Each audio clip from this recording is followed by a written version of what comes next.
आज का जो टॉपिक है वो दशमलव का टॉपिक है। देखिए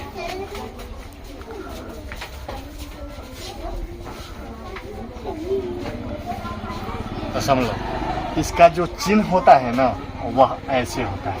यह दशमलव का चिन्ह है। अगर हमको 2.3 लिखना हो तो 2.3 ऐसे लिखाएगा। 4.5 लिखना हो तो 4.5 ऐसे लिखाएगा।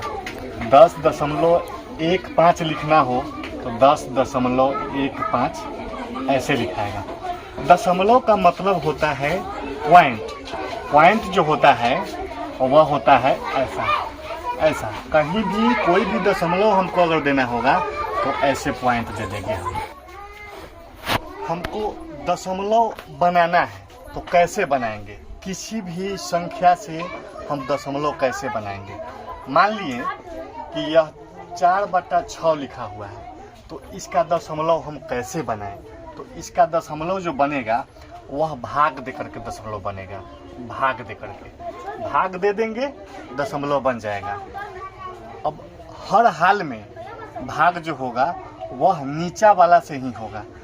कितना भी संख्या अगर नीचा वाला रहे, अगर ज़्यादा रहे या कम रहे, तो भी हम नीचा वाला से ही भाग देंगे।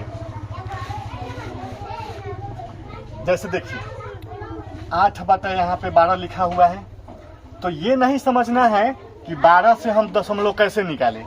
हर हाल में नीचा वाला से ही ऊपर वाला में भाग देना है। हमको भाग देना है, यानी कि हमको 12 से 8 में भाग देना है। तो देखिए 12 से तो 8 में लगेगा नहीं, तो नहीं लगेगा तो उसके बाद क्या करेंगे कि यहाँ पे हम दशमलव बैठा देंगे। और जब दशमलव बैठा दिए तो इस दशमलव के बदला हम यहाँ पे 1 दे देंगे, 0 दे देंगे। यहाँ पे हम 0 दे दिए, दशमलव के बदला यहाँ पे हम 0 दे दिए। जब 0 दे देंगे तब यहाँ पे हम 12 का पहाड़ा पढ़ेंगे। 12 का पहाड़ा पढ़ेंगे, अब भाग बनाएंगे। 12 छक 72 होता है, तो 72 यहाँ पे हम लिख देंगे।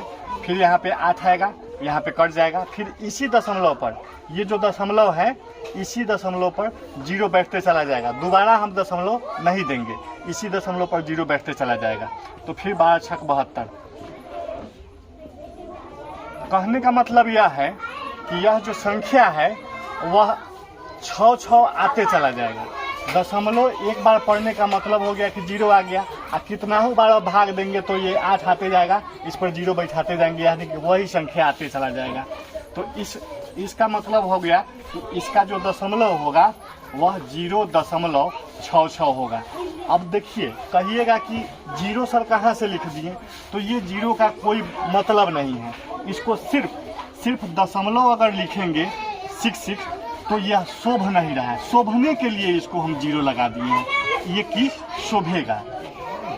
यह तो लिखा हुआ है जैसे 8/3 लिखा हुआ है, तो यह तो सीधा है। ऐसे देखिए 8/3 है, लेकिन 3 से 8 में भाग देंगे। हर हाल में हम पहले ही कह दिए हैं कि हर हाल में नीचा वाला से ही भाग देना है ऊपर वाला में दशमलव निकालने के लिए। अब मान लिया कि यहाँ पे 3 दूना 6 हो गया, 2 हो गया, दशमलव दे दिए, यहाँ पे 0 हो गया। 3 छक 18 हो गया, 2 हो गया, यहाँ कट गया। फिर इसी दशमलव पर यह 0 पड़ जाएगा, इसी दशमलव पर 0 पड़ेगा। फिर 3 छक 18 हो गया। फिर वही संख्या आ गया जो कि इस संख्या पे 0 बैठते जाएगा, यह संख्या 20 आते जाएगा। इस कारण यह भी संख्या इसका जो हो जाएगा 2.66 हो जाएगा इसका संख्या। अब देखिए जैसे यहाँ पे 3/250 लिखा हुआ है, 3/250 लिखा हुआ है, तो कोई डरने की बात नहीं है कि दशमलव इसका कैसे निकाले। इसका जो दशमलव निकलेगा हर हाल में नीचा वाला से ऊपर वाला में ही भाग देना है। हर हाल में क्या करना है? नीचा वाला से ऊपर वाला में भाग देना है दशमलव निकालने के लिए। यानी कि 3 में हम 250 से भाग दे देंगे। भाग दे देंगे तो दशमलव देंगे, यहाँ पे 0 लग गया। अब इसमें तो फिर भी नहीं लगेगा, और जब नहीं लगेगा तो 1 दशमलव पर 1 ही 0 पड़ता है, 1 दशमलव पर 1 0 पड़ता है, याद रखिएगा। और दूसरा जब 0 यहाँ पे देने के लिए यहाँ पे क्या करेंगे कि 0 बैठाएंगे। जब 0 बैठाएंगे तो यहाँ पे 0 आ गया। जब 0 आ गया तब क्या करेंगे कि इससे हम एक बार में लगा देंगे। जब एक बार में भाग लगा दिए तो 0 हो गया, इससे हासिल लेंगे 10 हो जाएगा, 10 में से 5 गया 5 हो जाएगा, यह कट जाएगा। फिर इसी दशमलव पर दोबारा दशमलव नहीं देना है, इसी दशमलव पर क्या करेंगे कि 0 बैठा देंगे। जब इसी दशमलव पर 0 बैठा देंगे तो अब इसका फिर पहरा पढ़ेंगे। इसका पहरा पढ़ेंगे तो 250 दूना 500 होता है, यानी कि यहाँ पे 250 इसको पढ़ सकते हैं। 250 को हम 250 पढ़ सकते हैं, यानी 250 दूना 500 हो गया। यह कट गया, यह कट गया, यह कट गया, यानी कि इसका जो दशमलव आया ना 0.012 आंसर आ गया इसका।